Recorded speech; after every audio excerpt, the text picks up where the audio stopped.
La fille portée disparue dans Minuit, heure de l'horreur, Kit Pocket, 1994.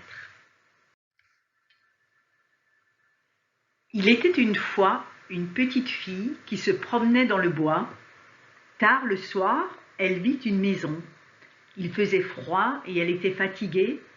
Alors elle alla frapper à la porte. Tout de suite, une vieille grand-mère lui répondit. Quand cette dernière regarda la petite, elle se dit: Mon Dieu, qu'elle est pâle, et ses yeux ont un reflet rouge, c'est effrayant. La grand-mère demanda à la fillette si elle avait faim ou soif. La petite fille ne répondit pas et alla s'asseoir dans la maison au bord de la table. La vieille comprit que la réponse était oui. Alors elle lui donna un verre de lait et quelques petits biscuits. Ensuite, la grand-mère lui demanda si elle voulait bien dormir dans la chambre à l'étage. La petite monta se coucher sans lui répondre encore. Le lendemain, la vaisselle était faite et le lit aussi. La fille n'était plus là. La dame était quelque peu triste et déçue. La soirée venue, la petite fille revint et fit la même chose que le premier soir, mangea, but et alla dormir. Le lendemain matin, la vaisselle est lavée et le lit de la chambre à l'étage est fait. La grand-mère est douteuse.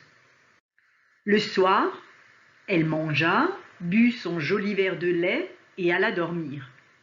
La vieille barra la porte de la chambre où dormait la fillette et elle était sûre de son plan car il n'y avait pas de fenêtre dans cette chambre et la petite ne pourrait pas sortir. Le matin vint et la fille n'était plus là. La dame commençait à avoir peur. Le soir, même chose que les soirs précédents. La vieille dame barra la porte de nouveau, mais elle la surveillait. Encore un matin sans trace de cette fillette. La grand-mère alla prendre un verre de lait et des biscuits, mais il n'y en avait plus. Alors elle alla au magasin pour en acheter d'autres. En prenant la boîte de lait, il y était inscrit: Voici la photo de la fillette portée disparue et morte depuis 300 ans. La dame se dit que la photo ressemblait beaucoup à la petite fille qui venait toutes les nuits chez elle. En rentrant, la vieille mère demanda à la fille: Petite fille, es-tu morte? Oui,